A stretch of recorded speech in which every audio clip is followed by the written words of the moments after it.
तो बात सही है, परम पिता का रचयिता तो कोई नहीं है, वो तो रचयिता की बात ही नहीं, क्योंकि रचना आत्मा की रची नहीं जाती।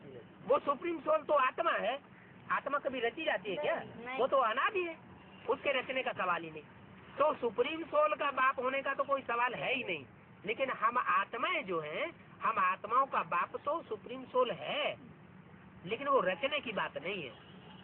आत्माएं भी अनादि है और सुप्रीम सोल बाप भी अनादि, उसमें रचना रचयिता की बात नहीं आती। रचना रचयिता की बात वहाँ आती है जो चीज न मौजूद हो वो पैदा हो जाए। क्या? जैसे कहा जाता है कुम्हार घड़े का रचयिता है। पहला नहीं होता, पहले घड़ा नहीं था, मिट्टी थी, घड़ा तो नहीं था नहीं। लेकिन फिर कुम्हार ने क्या किया? घड़ा बना दिया। तो ऐसे ही सुप्रीम सोल बाप इस सृष्टि पर जब आता है तो प्रजापिता में प्रवेश करके हम आत्माओं को बच्चा बनाता है, बच्चा और बच्ची। तो कहा जाता है कि प्रजापिता हुआ रचयिता और हम बच्चे आत्माएं हुए रचना। ब्रह्मा कुमार और ब्रह्मा कुमारी। ओम शांति।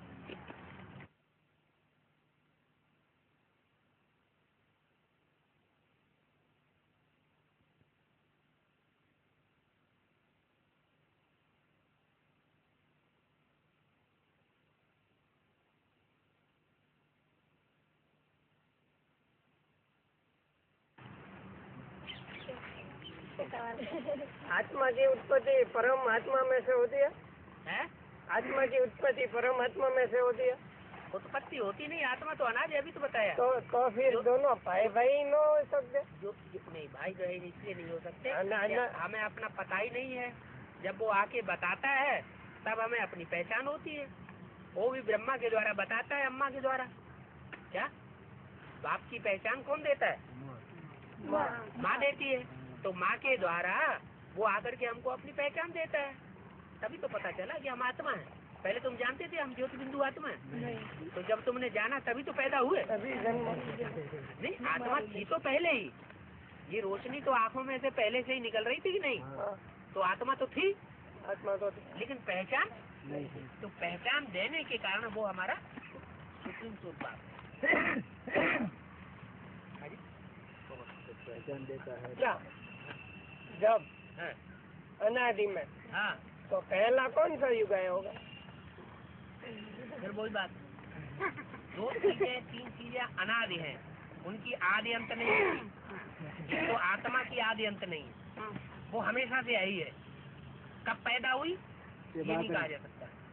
ऐसे ही ड्रामा कब शुरू हुआ ये नहीं कहा जा सकता कब शुरू हुआ। और सतयुग त्रेता द्वापर कलयुग के बाद सतयुग त्रेता द्वापर कलयुग, सतयुग त्रेता द्वापर कलयुग, ये चक्कर घूमता है। ये अनादि चक्कर है। क्या? अनादि चक्कर। ये इसकी शुरुआत नहीं कही जा सकती कभी। हाँ, ऐसे कह सकते हैं कि जो कुम्हार का चाक होता है वो तो कुम्हार डंडा लगाता है, तब घूमता है तो वो घूमता रहता है? कुछ टाइम होता है उसका, 15 मिनट 20 मिनट घूमता रहता है। लेकिन ये ऐसा ड्रामा है कि इसमें वो परम पिता, वो जो कुमार है, वो आकर के ज्ञान का डंडा एक बार लगाता है तो 5000 साल तक घूमता रहता है। फिर वो बंद होने से पहले ही फिर डंडा लगा देता है, चलता रहता तो ये ज्ञान का चक्कर लगाता है, ऐसे ही घूमता रहता है। क्या आया समझ में? समझ आया। वो घूमता है तो ऐसा नहीं कह सकते कि पहला कौन सा भाग होगा, घूमता ही रहता है, घूमता ही रहता है। लगाया डंडा जो। और वो स्वामी क्यों शरीर नहीं था? वो भी शरीर धारण कर ले तो वो भी फंस जाएगा इसमें। सबको काटने के कौन आता है? निकालने वाला कौन रह जाएगा? निकालने वाला एक ही रहेगा। वो एक निकालने वाला रहने देगा कि नहीं? उसको भी अपने चंबे में लपेट ले। वो एक आकर सबको निकालता है। तो बहुत घर में रहते थे, बहुत प्रश्न करता है ऐसा ऐसा क्या बताओ। अच्छी बात है ना, बात समझ में नहीं आएगी तो फिर दूसरों को समझाया कैसे जाएगा? और जो धर्मराज सजा देते हैं वो सिर्फ आत्मा को ही देते हैं या शरीर आत्मा? शरीर धारण करा के सजा दूंगा, ऐसे नहीं समझना कि ऐसे ही अंदर अंदर भुगत लेंगे। वरना आत्मा को तो कोई अनुभूति होती, वो तो ऐसे तो फिर जो ब्रह्मा कुमार कुमारी शरीर छोड़ते चले जा रहे हैं वो तो बड़े मजे में कहेगा वाह हम तो मुक्त हो गए, लेकिन नहीं, उनको भी शरीर धारण करना पड़ेगा। कोई शरीर में प्रवेश करके उनको भी सजाएं खानी पड़ेंगी। और माना शरीर को जो सजा लगती है तो आत्मा को उसकी अनुभूति होगी। जो ब्रह्मा कुमार कुमारी शरीर छोड़ दी जाती है, शरीर छोड़ रही है ना, तो वो ये समझती हो कि चलो हम धर्मराज की सजाओं से छूट जाएंगे। ऐसे नहीं है, वो भी किसी शरीर में प्रवेश करके सजाएं खाएंगे। हाँ, शरीर धारण करा के सजा देता हूँ, ऐसे नहीं सजा देता हूँ जो अंदर अंदर संकल्पों से खत्म हो जाए।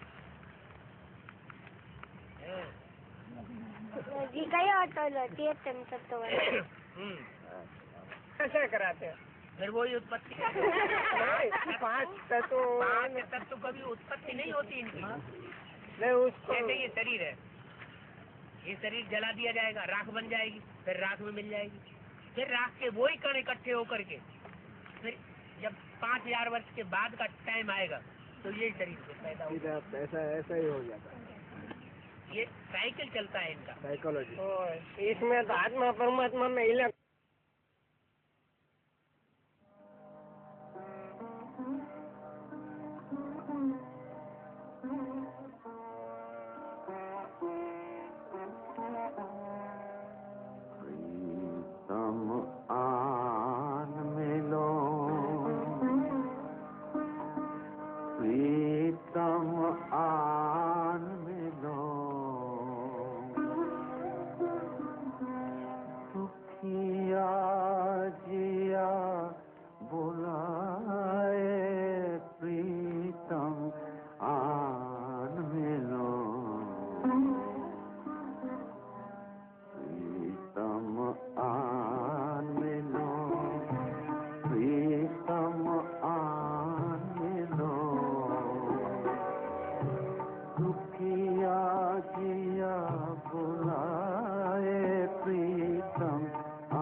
सात्विक आत्माओं के संग से, सत्य बाप के संग से,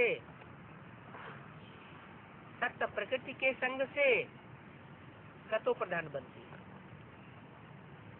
और तामसी आत्माओं के संग से तामसी आत्मा बनती है। सच्चा सोना ही फिर झूठा बनता है। ऐसा कब नहीं समझना आत्मा कोई निर्लेप है। साधु संत महात्मा क्या कहते हैं? आत्मा तो निर्लेप है, उसके ऊपर कोई लेप छेप नहीं चढ़ता। लेकिन नहीं, आत्मा के ऊपर ही लेप छेप चढ़ता है संग के रंग का। आत्मा माना मन बुद्धि। मन बुद्धि जैसे लोगों का संग करेगी वैसे ही मन बुद्धि परिवर्तित होती जाएगी। निर्लेप मनुष्य इसलिए कह देते हैं क्योंकि समझते हैं आत्मा तो परमात्मा है।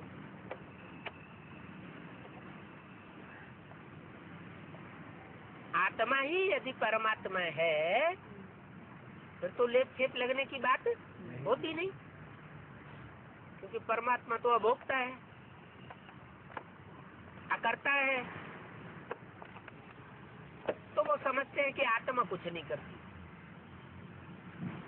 जो कुछ करता है ये प्रकृति के 5 तत्व जड़ तत्व करते हैं। अब जड़ तो क्या करेगा? और कुछ नहीं करते।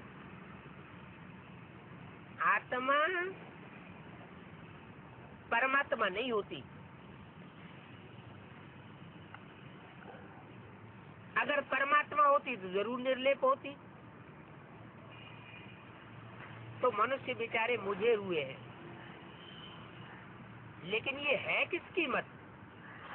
आत्मा तो परमात्मा, ये मनुष्यों की मत है। परमात्मा को ढूंढते रहे, कहीं भी नहीं मिला तो कह दिया हमारी आत्मा तो परमात्मा। ये रावण की मत है। क्या? रावण माना अनेक सिरों की मत है। अनेक सिर इकट्ठे होकर के ये आवाज लगा रहे हैं झूठी कि आत्मा तो परमात्मा। ईश्वर के अर्थ जो कुछ भी करते हैं, भक्ति आदि आदि, सब ईश्वर से मिलने के अर्थ करते हैं। अब ईश्वर से मिले कैसे? इनके लिए यज्ञ, तप, दान, पुण्य आदि करते हैं, फिर भी ईश्वर तो मिलता नहीं है। क्या क्या करते हैं? यज्ञ प्रक्रियाएं करते हैं। उन यज्ञों में क्या करते हैं?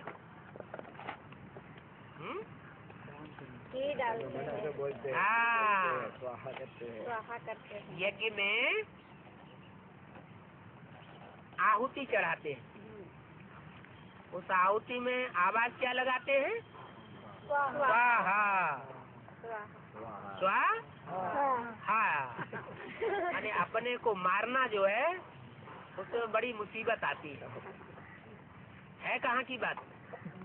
मनुष्य में संगम युग में इस समय जो आत्माएं जीते जी मरती हैं ज्ञान में चलते हुए, उन्हें अपने विकारों को, अपने देह अभिमान को स्वाहा करने में बड़ी तकलीफ होती है। हाय, सब कुछ स्वाहा करना पड़ेगा। तन का अहंकार होता है, धन का अहंकार होता है, बुद्धि का अहंकार होता है, सब स्वाहा। तो उसकी यादगार है वो यज्ञ। तप करते हैं, शरीर को तपाते हैं, दान करते हैं, पुण्य करते हैं, लेकिन वहाँ तो ईश्वर मिलता नहीं है। अगर ईश्वर मिलता तो फिर तीर्थों आदि पर भी नहीं जाते। मिल गया होता तो जाने की क्या दरकार? समझो कोई की मूर्ति से साक्षात्कार हो जाता है, कोई देवता की मूर्ति से साक्षात्कार हो जाता है, परंतु वह भी ईश्वर तो नहीं मिला ना, सिर्फ साक्षात्कार ही तो हुआ। जैसे कोई ने स्वप्न देख लिया तो स्वप्न में देखा हुआ क्या सच्चा होता है? क्या नहीं, जो मिलता तो नहीं है। ईश्वर को सभी पुकारते हैं, हे पतित पावन, हे प्रियतम आओ, क्योंकि आत्मा को दुख होता है। शरीर को चोट लगती है तो आत्मा को दुख फील होता है, आत्मा शरीर से निकल जाती है, फिर शरीर को कुछ भी करो आत्मा को कुछ भी नहीं होगा, शरीर के ऊपर कोई असर नहीं होता। आत्मा और शरीर कंबाइंड हैं तो शरीर क्षत विक्षत होता है तो आत्मा को दुख होता है, तो आत्मा को फील होता है। भ्रष्टाचारी श्रेष्ठाचारी आत्मा बनती है, श्रेष्ठाचारी ये 5 तत्वों का बना हुआ शरीर नहीं कहा जाता, आत्मा ही श्रेष्ठाचारी बनती है तो देवता कही जाती है, आत्मा ही भ्रष्टाचारी बनती है तो राक्षस कही जाती है। तुम बच्चे जानते हो सतयुग में कोई दुख नहीं होगा, क्योंकि वहाँ माया का राज्य नहीं होता है और यहाँ माया का राज्य। माया रूपी 5 विकारों का राज्य है। तुम पुरुषार्थ करते हो सतयुग में चलने के लिए, काहे के लिए पुरुषार्थ करते हो? सतयुग में जाने के लिए। इस दुनिया में धन संपत्ति मिल जाए उसके लिए पुरुषार्थ नहीं करते हो? नहीं हैं? नहीं बाबा से योग लगा लें, हमको 1-2 लाख की लॉटरी मिल जाए नहीं तो नहीं मिलेगी हैं? लॉटरी नहीं लगाए। हाँ, ये योग जो है जो परमात्मा आकर के सिखाते हैं ये परमार्थ का योग है, इस लोक के लिए नहीं है। कहाँ के लिए है? परलोक की प्राप्ति के लिए।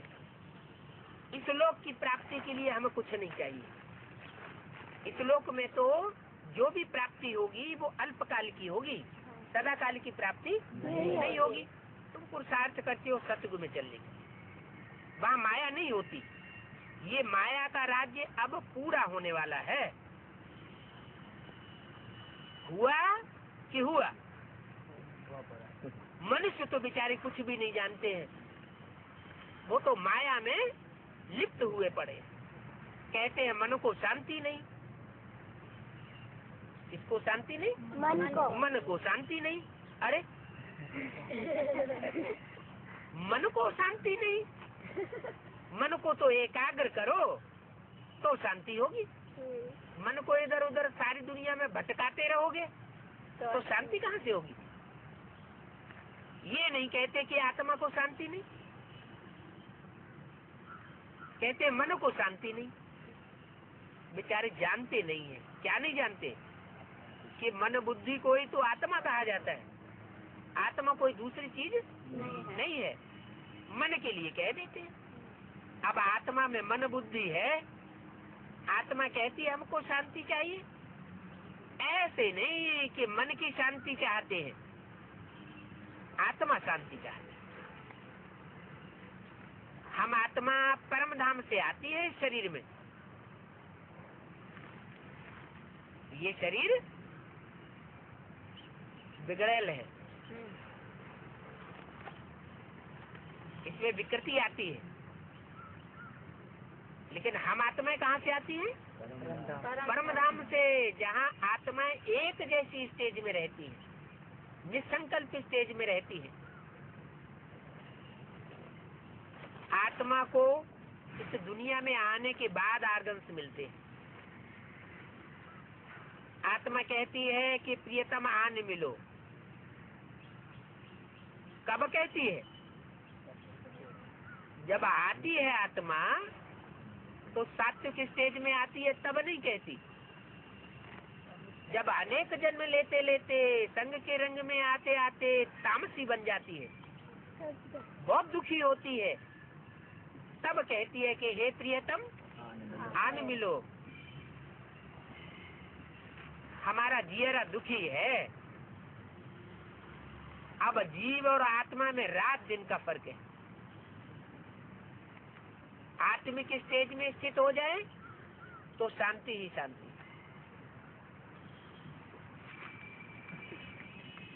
और जीवन में जो ये जीवित शरीर है आत्मा होने की वजह से, इस जीवन में जब हम अपने को देखते हैं माने देहभान में जब हम अपने को देखते हैं तो अशांति होती है। आत्मा समझने से शांति और देह समझने से अशांति। जीव किसे कहा जाता है, आत्मा किसे कहा जाता है? देह को जीव कहा जाता है। देह में जब आत्मा प्रवेश करती है तो जीव आत्मा है, जीवित आत्मा। कैसी आत्मा? जीवित आत्मा। और जिस देह को जब आत्मा छोड़ देती है तो आत्मा अलग और ये शरीर मुर्दा अलग होता है। आत्मा शांत देश में रहती है तो शांत है, वहाँ 5 तत्वों का कोई भी असर नहीं होता, क्योंकि वहाँ 5 तत्व है ही नहीं। मन और बुद्धि आत्मा के आर्गन्स हैं और ये है शरीर के आर्गन्स। हाथ पांव नाक आंख कान ये सब शरीर के आर्गन्स हैं। आत्मा के आर्गन्स हैं मन, बुद्धि, संकल्प शक्ति, सोचने विचारने की शक्ति, भावना करने की शक्ति और बुद्धि, फैसला करने की शक्ति। निर्णयात्मक जो शक्ति है वो आत्मा के आर्गन में से एक आर्गन है। इन बातों को और कोई नहीं जानते। वो साधु संत महात्माएं आत्मा का इस प्रकार का परिचय नहीं देते। वास्तव में आत्मा का नाम लेना चाहिए। आत्मा शांति को कहा आत्मा शांति चाहती है, चाहने की बात नहीं है। वास्तव में आत्मा तो है ही शांत स्वरूप। अब आत्मा इन आर्गन्स द्वारा विकारों पर जीत पहन रही है। ऐसे नहीं कि मन पर जीत पहन रहे हैं। किसके ऊपर जीत पहन रहे हैं? जो 5 विकार हैं, काम क्रोध लोभ मोह अहंकार, जिन्होंने आत्मा को दबा रखा है, उनके ऊपर आत्मा राजयोग बल से जीत पहन रही है। माया पर जीत पाते हैं परम पिता परमात्मा की श्रीमत से। इन गुरुओं की मत पर चलते चलते तो आत्मा पतित बन गई। अब हम परम पिता परमात्मा की श्रीमत पर चलने से पावन बन रहे हैं। तो मन को शांति चाहिए। ये कहना रंग हो जाता है कि मन को शांति चाहिए। क्यों? कि मन रूप आत्मा जो है वो तो शांत स्वरूप है ही, चाहिए नहीं। मन बुद्धि रूपी आत्मा अगर हम बन के बैठ जाएं, ये शरीर को भूल जाएं, तो आत्मा शांत स्वरूप है। तो ये कहना रंग हो जाता है। ऐसे नहीं कहते मन को सुख दो, आत्मा शांति मांगे, क्योंकि उनको अपना शांति धाम याद आता है। अभी तुम बच्चे आत्मा और परमात्मा का भेद जान गए। क्या भेद जान गए? क्या भेद जान गए? आत्मा में और परमात्मा में क्या भेद है? क्या भेद है? आत्मा जन्म मरण के चक्कर में आते हैं, परमात्मा नहीं आते। परमात्मा, परमात्मा कहा माने आत्माओं में जो परम शक्ति वाला है। आत्माओं के बीच में जो परम शक्ति वाला है। परम शक्ति वाला कौन है? शिव बाबा, शिव परमात्मा, शिव परमात्मा, शिव बाप या शिव परमात्मा, शिव पिता या शिव बाबा, शिव बाबा, हैं? शिव बाबा, शिव बाबा। अच्छा, बाबा किसको कहा जाता है? निराकार और साकार और निराकार के मेल को बाबा कहा जाता है। तो निराकार तो शिव ज्योति बिंदु, हाँ, और साकार बाबा, बाबा। साकार जिसमें प्रवेश करता है प्रजापिता, सारी मनुष्य सृष्टि का पिता। तो वो निराकार सारी मनुष्य सृष्टि के पिता में जब प्रवेश करता है तो कहा जाता है परम पिता परम आत्मा। परम पिता परम आत्मा। परम पिता हाँ, वो सब आत्माओं का पिता है। क्या? सब आत्माओं का पिता। उसके पार्ट के लिए ये नहीं कह सकते कि वो परम पार्ट बजाने वाला है। क्या वो जितनी भी आत्माएं हैं 500-700 करोड़ मनुष्य आत्माएं, उन सब आत्माओं के बीच में परम पार्ट बजाने वाला नहीं है। क्यों? नहीं कुछ कर वो सकता। तो वो संगम तो के 5000 ऊपर वर्ष ही की सृष्टि पर आता ही नहीं पार्ट बजाने के लिए। उसकी तुलना किसी के साथ नहीं की जा सकती। जिसकी तुलना ही किसी के साथ नहीं की जा सकती, उसको फिर परमात्मा कैसे कह दिया? उसका ये कैसे बता दिया कि वो परम पार्टधारी है? ये नहीं होता कभी भी। हाँ, जिसमें वो प्रवेश करता है वो हीरो पार्टधारी जैसा पार्ट कोई नहीं बजाता। वो हीरो पार्टधारी और जितनी भी मनुष्य आत्माएं हैं उनके बीच में परम पार्ट बजाता है, इसलिए उसको कहा जाता है परम आत्मा। लेकिन वो परमात्मा साबित तब होता है जब वो सुप्रीम सोल बाप शिव उसमें प्रवेश करता है। तो अभी तुम बच्चे आत्मा और परमात्मा के भेद को जान गए। बाप कहते हैं, हे प्रियतमाए, अपने प्रियतम को घड़ी घड़ी याद करती रहो। क्या? अपने प्रियतम उसको घड़ी घड़ी और प्रियतमा माने पति और पत्नी का जो संबंध है वो बिंदु बिंदु आत्माओं के साथ नहीं बन सकता। बिंदु बिंदु आत्माएं सब आपस में भाई भाई हैं। प्रियतम और प्रियतमा तब कहा जाए जबकि वो साकार शरीर में प्रवेश करे।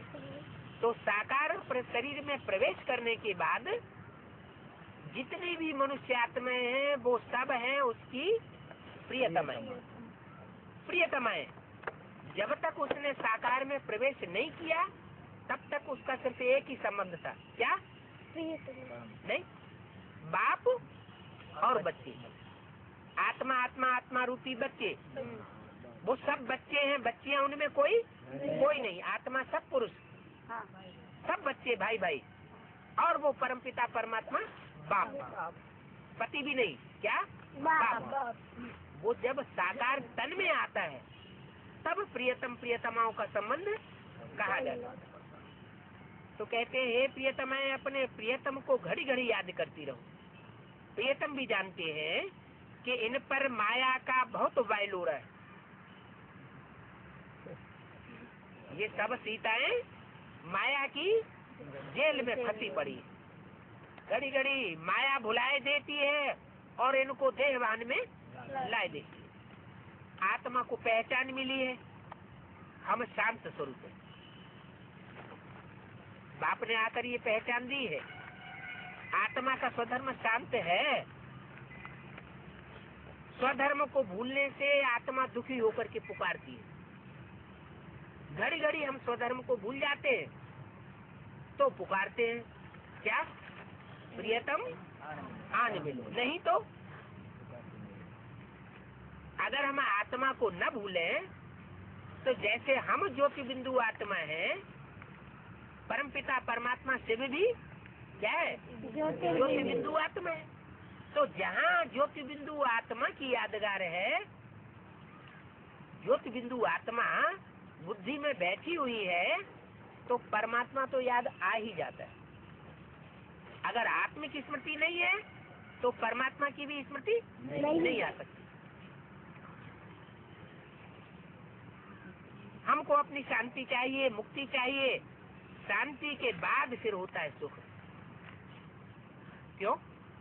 पहले सुख क्यों नहीं है? हाँ, पहले आत्मा शांति क्यों चाहती है, सुख क्यों नहीं चाहती? सुख बड़ी चीज है, ये शांति बड़ी चीज है। शांति बड़ी चीज है। क्यों? क्योंकि मन इधर उधर भटकता है, इसीलिए शांति चाहिए। तो देवताओं को सतयुग में सुख होता है, सुख होता है तो उन्हें शांति नहीं होती क्या? शांति होती है। शांति भी होती है और सुख भी होता है, तो उनका सुख बड़ा हुआ ना। उनको सुख में ही शांति समाई हुई। तो फिर शांति पहले क्यों? आत्मा का स्वधर्म आत्मा का स्वधर्म शांति है, तो सतयुग में शांति भी तो होती है। वहाँ तो सुख भी होता है, शांति भी होती है। रावण की संगुल से बचने के लिए। हाँ, जैसे एक हाथ जल रहा हो आग में और दूसरा हाथ रसगुल्ला आ रहा हो हाथ में, तो पहले चलते हुए हाथ को उठाएंगे। तो पहले आदमी क्या चाहेगा? हाथ को उठाएंगे। क्यों? पहले रसगुल्ला खा लेना। चलता है ना हाथ। जब बुखार आता है ना तो आदमी को कुछ अच्छा खाने के लिए नहीं लगता, क्योंकि आत्मा अशांत है। और जब बुखार उतर जाता है तो भूख लगती है, कुछ अच्छा अच्छा खाने को मिले, है ना। तो दुख में कोई सुख नहीं चाहता। जब दुखी है आत्मा, अशांत है, तो वो पहले क्या चाहती है कि हमको शांति मिले। जब शांति मिल जाती है तब इच्छा होती है सुख भी मिले। तो शांति के बाद फिर सुख आता है। पहले शांति जरूरी है, बाद में सुख भी जरूरी है। सन्यासी लोग भी ड्रामा के राज को तो जानते नहीं है। क्या ड्रामा है?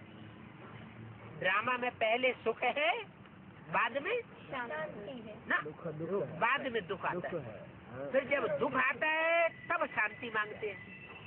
क्या ये ड्रामा जो बना हुआ है हर मनुष्य आत्मा के लिए, हर मनुष्य आत्मा पहले सुख भोगती है, फिर दुख में आती है। जब ज्यादा दुखी हो जाती है तो शांति मांगती है। अशांत आत्मा दुख में, अशांत आत्मा शांति मांगती है और शांत देश में जाने के बाद फिर सुख में आती है। तो ये शांति धाम से सुख धाम और सुख धाम से दुख धाम और दुख धाम से फिर शांति धाम, ये आने जाने का चक्कर लगा रहता है। कैसा चक्कर है? क्या क्या चक्कर है? पहले पहले शांति धाम जाती है। अभी की बात करो, पहले हम क्या चाहते हैं? अभी हम जाएंगे शांति धाम। पहले आत्मा शांत हो जाए। अभी जो हम कह रहे हैं ना, हम स्वर्ग में जाएंगे, स्वर्ग में जाएंगे, तो पहले शांति धाम में। नहीं, अभी जो रौरव नरक है वो हमने देखा नहीं है। क्या इस दुनिया में जो महाभारी महाभारत गृह युद्ध होता है ना, खून की जो नदियां बहती हैं, वो नदियां बहने के समय इतना दुख होता है, इतना आत्माएं तंग होती है कि स्वर्ग का नासा सारा उड़ जाता है। तब आत्मा क्या मांगती है? शांति। हमें शांति चाहिए। तो प्रियतम आन मिलो और आकर के हमको पहले शांति देश में ले चलो। तो सन्यासी लोग ड्रामा के राज को नहीं जानते हैं। इस ड्रामा में क्या राज है, कैसे पहले हम शांति धाम जाते हैं, फिर सुख धाम आते हैं, सुख धाम से फिर दुख धाम में आ जाते हैं, फिर दुखी होते होते आत्मा बहुत दुखी हो जाती है, तो फिर हम शांति धाम जाते हैं, चाहते हैं। शांति देश को भी वो नहीं जानते हैं। तुमको पक्का निश्चय है कि हम आत्मा शांति देश की रहने वाली हैं। हमने 84 जन्मों का पार्ट बजाया। वो तो कहते हैं आत्मा ने 84 लाख योनियों में चक्कर लगाया, और हम जानते हैं आत्मा ने 84 लाख योनियों में चक्कर लगाने की बात नहीं हो सकती। 84 लाख योनियों में अगर कोई चक्कर लगाए तो आत्मा अपने पार्ट को भूल जाएगी, याद ही नहीं रख सकती। और यही उन्होंने चालाकी की। उन्होंने देखा कि 84 लाख योनियां अगर हम बता देंगे तो कोई हमसे पूछेगा नहीं कि 84 लाख योनियों में आत्मा ने कैसे चक्कर लगाए। तो ये उन्होंने युक्ति निकाली कि आत्मा 84 लाख योनियों में चक्कर लगाने के बाद फिर मनुष्य का जन्म लेती है। लेकिन ऐसी बात तो है नहीं। क्या आम का बीज आम का ही दरख्त बनेगा, आम का ही फल देगा। बबूल का पेड़ बबूल का ही दरख्त बनेगा और बबूल की उसमें फली निकलेगी। ऐसे नहीं है कि जानवर की आत्मा मनुष्य बन जाए और मनुष्य से कीड़ा मकोड़ा बन जाए। क्या जैसा बीज होगा वैसा फल होगा। तो आत्मा ने सिर्फ 84 जन्म लिए। ये मनुष्य आत्माओं की बात है। मनुष्य आत्मा जास्ती से जास्ती 84 जन्म लेती है और कम से कम एक जन्म लेती है। अभी हमारा पार्ट पूरा होता है। ये आत्मा कहती है, जानते हो हम आत्मा परमपिता परमात्मा से वर्षा ले रहे हैं। क्या परमपिता परमात्मा से वर्षा ले, अभी हम आत्माएं जो परमात्मा बाप के बच्चे हैं वो परमात्मा बाप से अपना शांति का वर्षा ले रहे हैं। प्रियतम हमको मिला हुआ है जो इस सृष्टि पर हर आत्मा के लिए सबसे जास्ती से जास्ती प्यारा है, वो प्यारा प्रियतम आत्मा को मिला हुआ है। किसको मिला हुआ है? हम आत्मा को। देहधारियों को मिला हुआ है, नहीं नहीं, देहभानियों को मिला हुआ है कि आत्माभिमानियों को मिला हुआ है? आत्माभिमानी। और आत्माभिमानी वो ही बन सकते हैं जिनको आत्मा का परिचय मिला हुआ हो। तो हम आत्माओं को, जो आत्माएं आत्माभिमानी बन चुके हैं, उनको परमात्मा आकर मिल चुका है। सबका प्रियतम एक है। भक्ति मार्ग में सब प्रियतम को याद करते हैं, एक का ही नाम लेते हैं। तुम सब समझते हो हमको प्रियतम मिला है। अब इस मधुबन में साधारण तन में बैठे हैं। कहाँ बैठे हैं? साधारण में मधुबन में। कहाँ मधुबन में कहाँ बैठे हैं? माउंट आबू में मधुबन कहा जाता है, नाम दिया। नहीं नहीं, तो माउंट आबू में तो फिर नहीं बैठे हैं, फिर मधुबन किसे कहा जाए? कंटू नगरी को। बेहद का बाप बेहद के बच्चों से बेहद की बातें करते हैं। कंपिल को मधुबन कहा जाए, फरुखाबाद को मधुबन कहा जाए, दिल्ली को कहा जाए, चंडीगढ़ को कहा जाए, ऐसे नहीं। क्या मधुबन की परिभाषा बेहद में बताई है। मधु माने जिनके अंदर चेहरे में, बातचीत में, आँखों में मिठास भरा हुआ। क्या हो? मिठास भरा हुआ। मधु की तरह मिठास भरा हुआ हो। और वन माने जिनकी आत्मा में, वन माना जंगल की तरह शांति भरी हुई। वन माना जंगल की तरह शांति, निर्लेप, किसी से कोई लगाव नहीं, आत्मा शांत। तो दो बातें जहाँ भी हैं वहाँ मधुबन। ऐसे मधुबन में बाप आते। अगर वहाँ संगठन में देह अभिमानी आत्माएं बैठी होंगी तो वो मधुबन नहीं हुआ। जहाँ आत्मा में, आत्मिक रूप में बैठे होने वालों का संगठन होगा वो परमात्मा बाप का मधुबन है। मीठी मीठी स्टेज में रहने वाली जो आत्माएं हैं, जो कभी कड़वाहट नहीं फैलाती, क्या कभी ऐसे वाइब्रेशन नहीं फैलाती जिससे एक दूसरे को कड़वाहट पैदा हो जाए, तो ऐसा संगठन क्या है? मधुबन। मधुबन में बाप आते हैं, साधारण तन में बैठे हैं। उनका नाम है ब्रह्मा। ब्रह्मा नाम है ना? ब्रह्मा नाम थोड़े ही है। ब्रह्मा के 4-5 मुख दिखाए जाते हैं। कितने मुख दिखाए जाते हैं? 4-5। 5 मुख दिखाए जाते हैं। 5 मुख कैसे? वो तो भक्ति मार्ग में बनाए हैं, तो यादगार तो जरूर यहाँ की होनी चाहिए। 5 मुख कैसे? यज्ञ के आदि में जो मम्मा बाबा को भी डायरेक्शन देते थे, ड्रिल कराते थे, टीचर बन करके बैठते थे, वो यज्ञ के आदि के माता पिता। क्या? आज के माता पिता जिनमें परमात्मा शिव ने प्रवेश करके ब्रह्मा बाबा के साक्षात्कारों को क्लियर किया, तो वो भी दोनों ब्रह्मा के मुख हैं। गीता माता राम बाप। हाँ, दोनों ब्रह्मा के मुख हुए। और फिर वही आत्माएं शरीर छोड़ने के बाद फिर दोबारा जन्म लेती है, और दोबारा जन्म लेकर के फिर एडवांस पार्टी में फिर प्रत्यक्ष होती है। तो 2 चेहरे वो हो गए, तो 2 मिलकर के 4 हुए ना। 2 हुए। अंत के, 2 आदि के, और बीच में एक ब्रह्मा बाबा। ब्रह्मा बाबा बीच में एक टेम्परेरी रथ हुआ ना, तो 5 मुख हुए। पंचानन। पंचानन मुख। हाँ, पंचानन कहा जाता है, चतुरानन कहा जाता है। आनन माने मुख। ब्रह्मा को 5 मुख दिखाते हैं और 4 मुख दिखाते हैं। एक मुख कहते हैं काट दिया गया, है ना? कोई का मुख काट दिया जाए तो नीचे का देह देह रह जाएगी, है? और मुख माने आत्मा अलग हो गई। तो जिसकी आत्मा अलग हो गई शरीर से, देहवान से, वो हुआ शंकर। शंकर को देह अभिमानी कहेंगे या आत्मा अभिमानी कहेंगे? तो आत्मा अभिमानी हो गया, तो वो ब्रह्मा का एक मुख कट गया, उसको ब्रह्मा नहीं कहेंगे। क्या शंकर को प्रजापिता ब्रह्मा भी नहीं कहेंगे? क्या नहीं कहेंगे? उसका नाम प्रजापिता ब्रह्मा नहीं, वो तो शंकर हो गया। शंकर और शिव को मिला के एक कर दिया। क्यों कर दिया? शिव और ब्रह्मा को मिला के एक क्यों नहीं कर दिया? शिव और विष्णु को मिला के एक क्यों नहीं कर दिया? शंकर का थर्ड काट दिया गया। हाँ, वो आत्माभिमानी बन गया। तो जो आत्माभिमानी बन गया वो आत्मा तो परमात्मा। ऊपर क्या बताया? ऊपर बताया ना, आत्मा तो परमात्मा। वो सन्यासी कहते हैं आत्मा तो परमात्मा। तो उन्होंने किसकी शरीकत कर ली? किसको फॉलो कर लिया? शंकर को फॉलो कर लिया। वो कहते हैं कि हम भी आत्मा सो परमात्मा, लेकिन वास्तव में आत्मा सो परमात्मा बनने वाला तो एक ही है।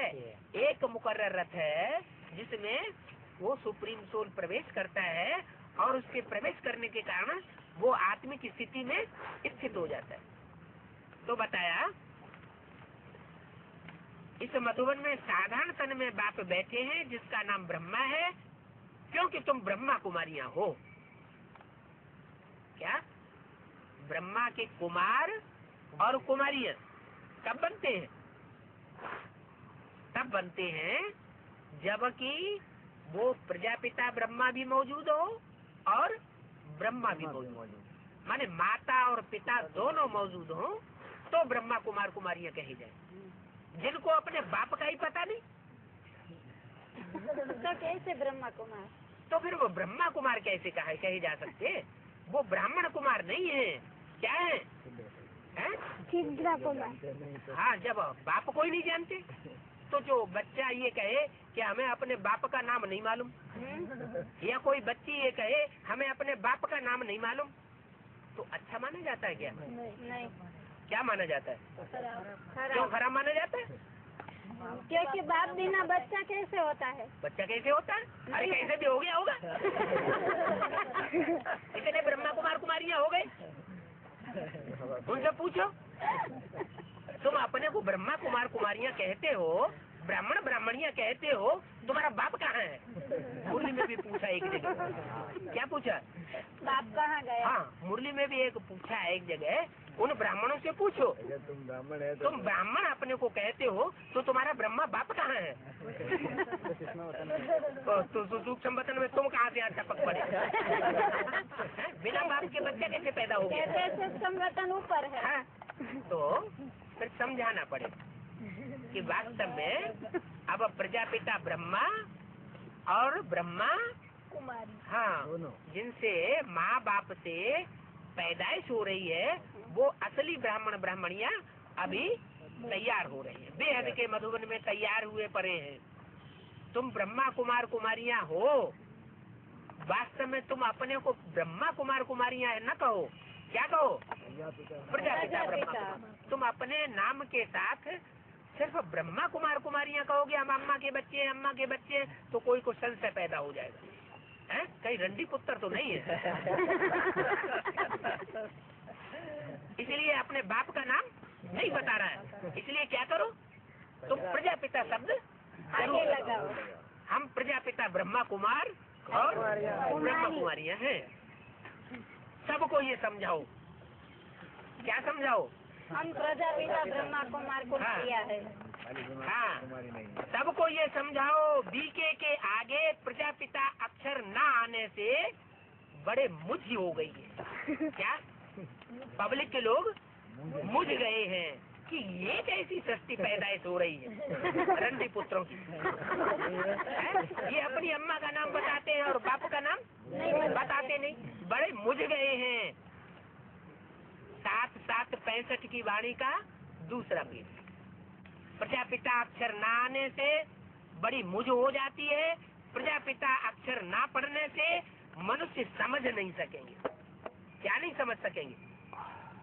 ये औरत बाप की संतान है या नहीं है, या कोई नाजायज बाप से पैदाइश हुई है इनकी?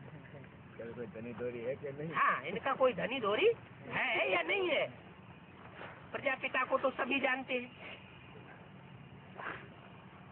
जो चाहे मुसलमान हो, चाहे ईसाई हो, कोई भी धर्म के हो, सृष्टि के आदि पुरुष को तो सभी मानते हैं। हिंदुओं में उनको आदि देव कह दिया है। तुम आदि देव है, पुरुष है, पुराण है। शंकर जी की स्तुति में बोला है ना, वो जगत का पिता है। तो माता पिता शंभु भगवान है। और मुसलमानों में उसको आदम का है, क्रिश्चियंस में उसको एडम का है। सृष्टि के पहले पुरुष को आदम को, तो पहले पुरुष को एडम का है। ब्रह्मा को भी सूक्ष्म पतनवासी समझ लेते हैं। क्यों क्यों समझ लेते हैं? क्या गलत समझ लेते हैं?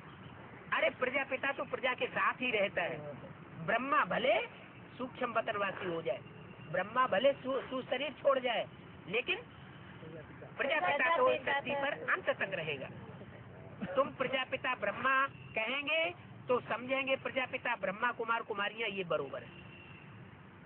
क्या जनरल पब्लिक के लोग भी इस बात को समझेंगे कि ये अपन को प्रजापिता, तो ये जरूर बरोबर है, अम्मा बाप की संतान है।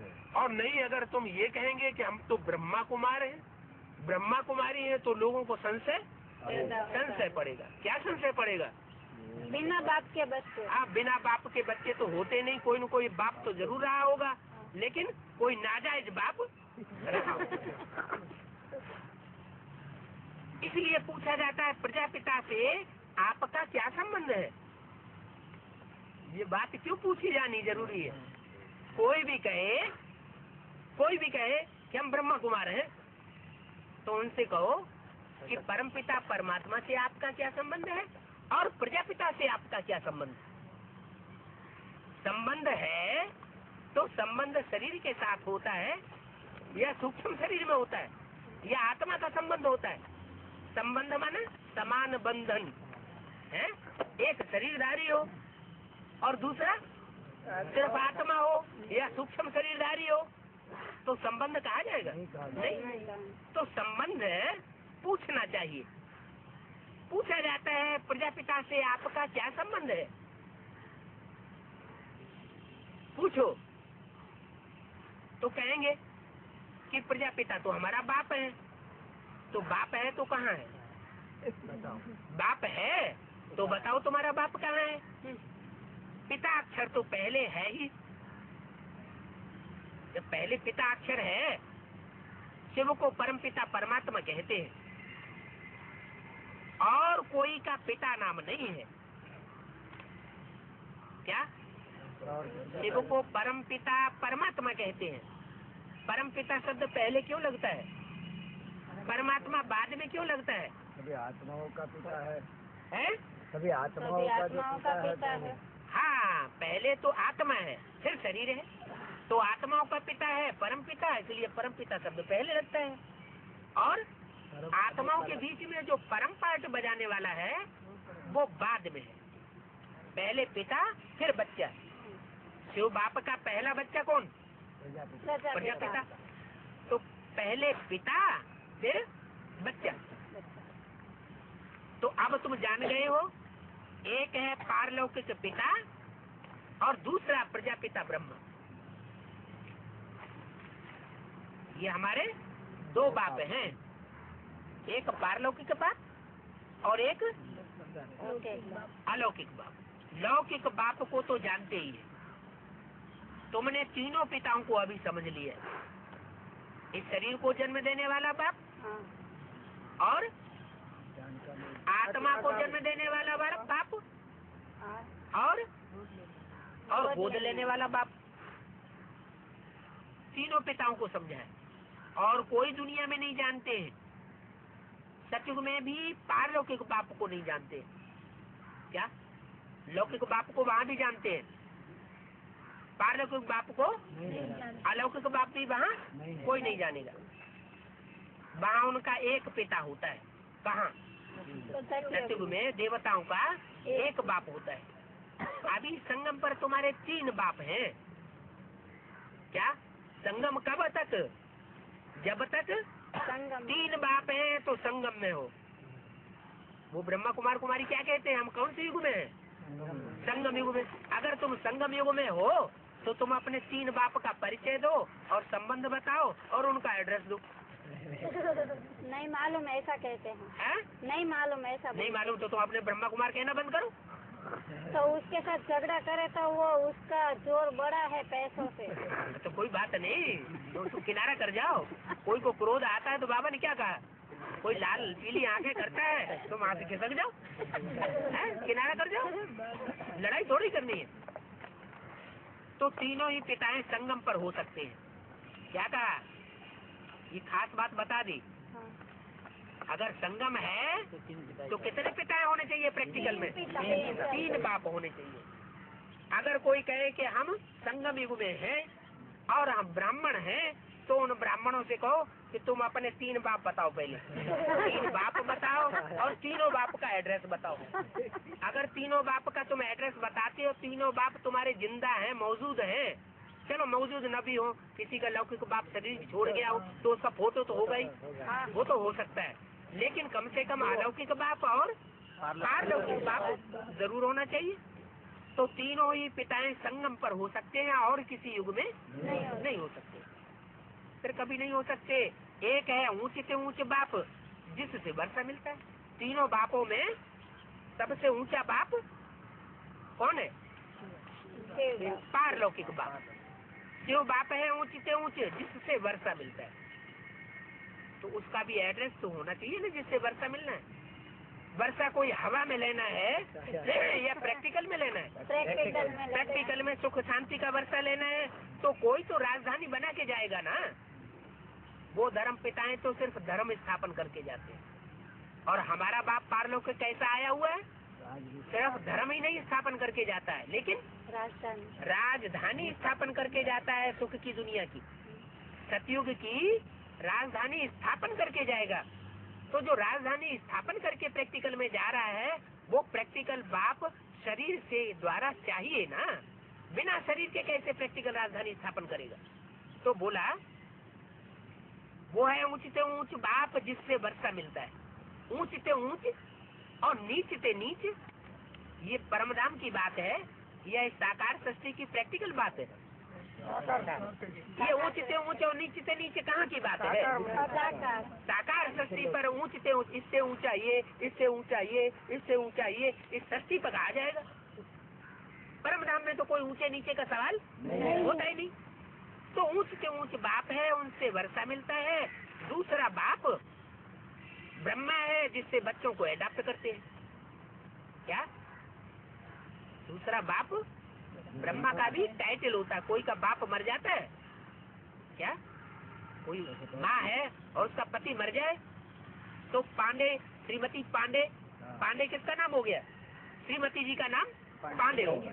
पांडे जी ने शरीर छोड़ दिया तो उनका टाइटल मिल गया श्रीमती जी को। श्रीमती जी पांडे के बच्चे हैं। तो ऐसे ही यज्ञ के आदि में प्रजापिता ने शरीर छोड़ दिया तो प्रजापिता का टाइटल दादा लेखराज ब्रह्मा को मिल गया। तो दादा लेखराज ब्रह्मा माँ भी हुए और टाइटलधारी बाप भी हुए। तो दूसरा बाप ब्रह्मा जिससे बच्चों को एडाप्ट करते हैं। ब्रह्मा मुख वंशावली गाई हुई है। क्या? ये गायन है। क्या गायन है? ब्रह्मा मुख वंशावली, ब्रह्मा की मुख वंशावली क्यों गाई हुई है? ब्रह्मा के मुख से पैदा हो। प्रजापिता ब्रह्मा मुख वंशावली गाई हुई है क्योंकि ब्रह्मा के मुख से परमात्मा शिव ने ज्ञान सुनाया। उस ज्ञान को जिन्होंने अपने जीवन में धारण किया, दूसरों को कराया, वो हुए प्रजापिता ब्रह्मा मुख वंशावली ब्रह्मा। वो ब्राह्मण लोग सिर्फ कहते हैं कि हम तो ब्रह्मा की औलाद हैं। क्या कहा? हमको ब्रह्मा की औलाद है। वो सिर्फ कहते हैं हम किसकी औलाद हैं? ब्रह्मा की औलाद हैं, परंतु ऐसे नहीं समझते कि हम ब्रह्मा के मुखवंशावली हैं। क्यों नहीं समझते? बेहद में दृष्टि जाती ही नहीं। क्या बेहद में दृष्टि नहीं जाती? उनकी बेहद में ये दृष्टि नहीं जाती कि मुख की बात को जो माने, ब्रह्मा के मुख की बात को माने, तो ब्रह्मा मुखवंशावली ब्राह्मण, और ब्रह्मा के मुख की निकली हुई बातों को नकार दे, हम इन मुरलियों को नहीं मानते, तो ब्रह्मा मुखवंशावली ब्राह्मण ही नहीं हुआ। जो मुरली की बात को माने, ब्रह्मा मुख की बात को माने तो ब्रह्मा मुखवंशावली, ब्रह्मा मुख की बात को न माने तो ब्रह्मा मुखवंशावली ब्राह्मण का है। वो मानते किसको है? वो मानते हैं, कोई को अनुभव सुनाएंगे तो हम ब्रह्मा बाबा की गोद में गए, ब्रह्मा बाबा ने हमको ऐसे खिलाया, उन्हें गोद याद आती रहती है, तो गोद को कुख कहा जाता है। तो जिन्हें गोद याद आती रहती है, गोद की बातें सुनाते रहते हैं, वो कुख वंशावली ब्राह्मण शास्त्रों में गाए हुए। वो क्या, कौन से ब्राह्मण हुए? कुख वंशावली। उनको मुख की निकली बातें याद ही नहीं आती। जिस समय ब्रह्मा के द्वारा प्रैक्टिकल में उन्होंने ब्रह्मा मुख की बातें सुनी थी तो उन पे ध्यान ही नहीं दिया, चेहरे को देखते रहते थे, बड़ा गोरा है, बड़ा चिट्ठा है, बड़ा लंबा है, चौड़ा है, वो शरीर याद आता रहता। तो देह को याद आने से वो हो गए कुख वंशावली ब्राह्मण। और जिन्होंने देह का सुख नहीं लिया, क्या, जिन्होंने देह का सुख नहीं लिया, उसके मुख से निकली हुई बातों पर ज्यादा गौर किया, ब्रह्मा के मुख से निकली हुई बातों पर ज्यादा मनन चिंतन मंथन किया और दूसरी आत्माओं को मनन चिंतन मंथन कराने में सहयोग दिया, वो हो गए ब्रह्मा मुखवंशावली। मुरली से प्यार तो मुरलीधर से प्यार, मुरली से प्यार नहीं तो मुरलीधर से प्यार कहेगा। तो बताया कि वो ब्राह्मण सिर्फ कहते हैं कि हम ब्रह्मा की औलाद हैं, ब्रह्मा कुमार कुमारी हैं, परंतु ऐसे नहीं समझते कि हम ब्रह्मा के मुखवंशावली। ये नशा उनको नहीं है, मुखवंशावली होने का नशा नहीं है, उनको कुखवंशावली होने का नशा है। भले मुख से नहीं कहते हम कुखवंशावली है, लेकिन प्रैक्टिकल में अंतर से समझते हैं। उनको याद क्या आती है? 18 जनवरी के दिन उनको 18 जनवरी के दिन वही ब्रह्मा की कुख, ब्रह्मा बाबा की याद आती है। इसलिए इस साल ब्रह्मा बाबा ने एक फैसला कर दिया है, जब हम 18 जनवरी को आएंगे तो 18 जनवरी को खास याद करेंगे साकार की, और कोई दिन करें न करें, लेकिन एक दिन 18 जनवरी पक्का है। तो ब्रह्मा बाबा ने कहा तुम्हें बार बार कुख की याद आती है, और हमको हमारे मुख के द्वारा परमात्मा शिव बाप ने बोला कि ब्रह्मा के तन को नहीं याद करना है, ब्रह्मा का चेहरा भी याद नहीं करना चाहिए, ब्रह्मा का चित्र भी नहीं रखना चाहिए, ब्रह्मा को याद करेंगे तो पतित हो पड़ेंगे। समझाने के लिए तो त्रिमूर्ति के चित्र में ब्रह्मा का चित्र है ही, और जो भी 4 चित्र हैं मुख्य, उनमें समझाने के लिए ब्रह्मा का चित्र रखा हुआ है, तो अलग से चित्र बनाने की कोई दरकार नहीं है। लेकिन देहधारी गुरुओं ने कहा अरे ब्रह्मा का अगर चित्र हटा देंगे तो फिर हमारी कौन पूजा करेगा, हमारा तो नाम निशान मिट जाएगा है।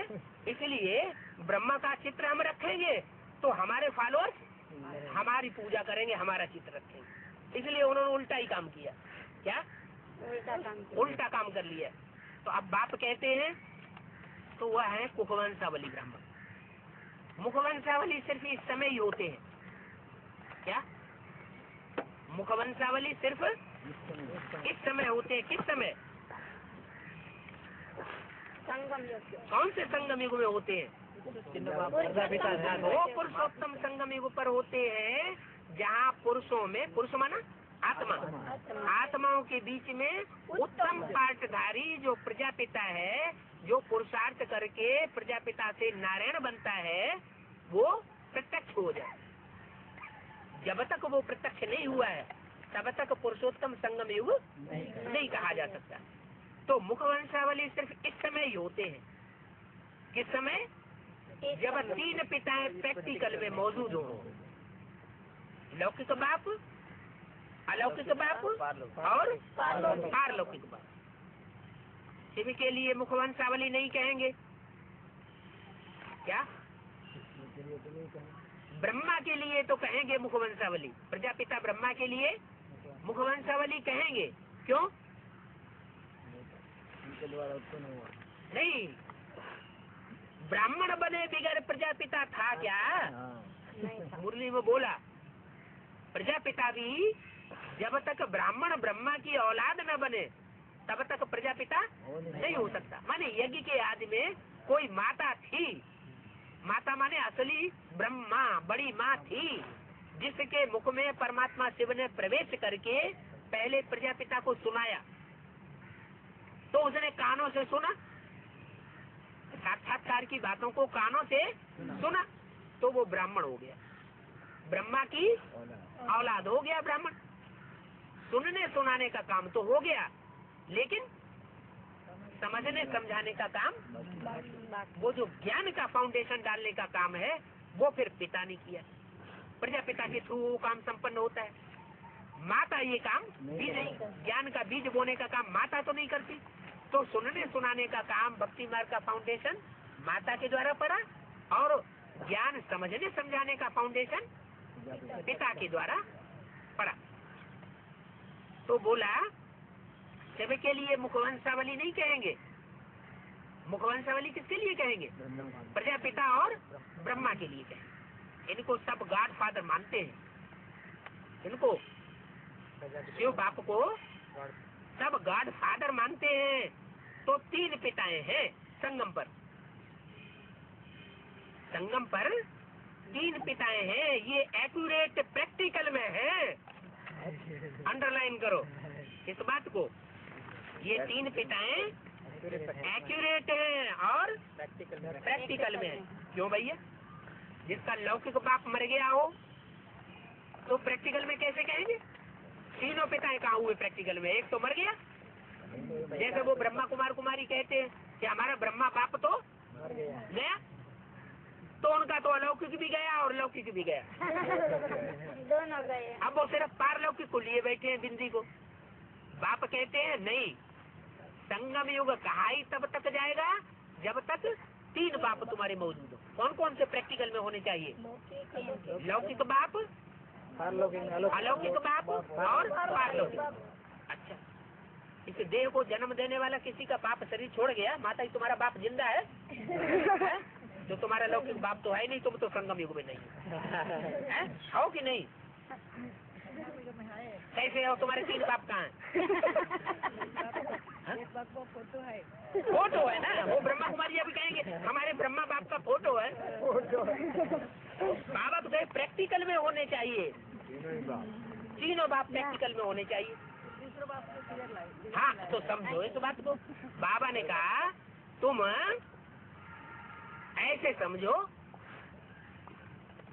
कि जो शरीर को जन्म देने वाला बाप था वो तो था, है? लेकिन अब हमने नया जन्म ले लिया, अब हमने गोद ले ली। किसकी गोद ले ली? प्रजापिता की। प्रजापिता ने हमको गोद में लेकर के ब्रह्मा की गोद में छोड़ दिया, तो वो प्रजापिता तुम्हारा लौकिक बाप भी हो गया। क्या? अगर तुमको घर वाले जो बाल बच्चे हैं धक्का दे दें, तो प्रजापिता तुमसे ये नहीं कहेगा नहीं हम तुमको धक्का दे दें, हम नहीं रखेंगे। धक्का देगा? अगर तुम्हारा बाप काहेगा हुआ है? कोई भी कन्या हो, अगर उसको ससुराल वाले धक्का दे देते हैं तो वो कहाँ जाती है? बाप के घर में जाती है कि नहीं जाती है? तो बताओ, तुम तो कहती तुम्हारा लौकिक बाप है ही नहीं दुनिया में, है कि नहीं? नहीं है? कभी कहती हाँ है, कभी कहती नहीं। और ब्रह्मा कुमारियों के साथ में ज्यादा बैठती तो नहीं हो, ब्रह्मा कुमारियों का संग लग गया हो, है? क्यों? बोलो। अरे वो पूर्व जन्म की बात हो गई। क्या?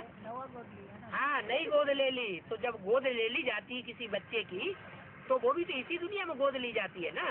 जो गोद लेने वाला बाप है वो भी तो लौकिक दुनिया का बाप कहा जाएगा ना। तो वो लौकिक बाप भी है और इस लोक का है कि नहीं? प्रजापिता, प्रजापिता इस लोक का बाप भी है और अलौकिक बाप भी है, क्योंकि ज्ञान सुनने और सुनाने की माध्यम है। और दूसरा तीसरी बात, उसमें सुप्रीम सोल शिव बाप भी प्रैक्टिकल में कार्य कर रहा है कि वो जो ज्ञान देता है वो ज्ञान और कोई मनुष्य मात्र तो दे नहीं सकता।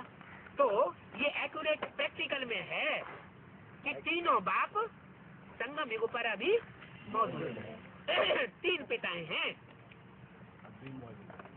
शिव बाबा के और प्रजापिता ब्रह्मा के सब संतान। क्या? सारी मनुष्य सृष्टि निराकार को तो सब मानते हैं, लेकिन साकार को जब तक पहचाना नहीं है तब तक मानते नहीं। लेकिन 5000 वर्ष पहले जो हुआ था सृष्टि का पिता, उसको तो सब मानते हैं। तो कहा प्रजापिता को सारी दुनिया मानती है और शिव को सारी दुनिया अपना बाप मानती है। सारी दुनिया उनकी संतान है। लौकिक की तो है ही है, ये पक्का याद करना चाहिए कि हमको 3 बाप हैं। फिर समझाया जाता है परमपिता शिव बाबा का कोई बाप रचयिता नहीं है। क्या कहा है? किसका रचयिता कोई नहीं है? परमपिता परमात्मा। परम पिता का रचयिता नहीं है या परम पिता परमात्मा बाप का रचयिता?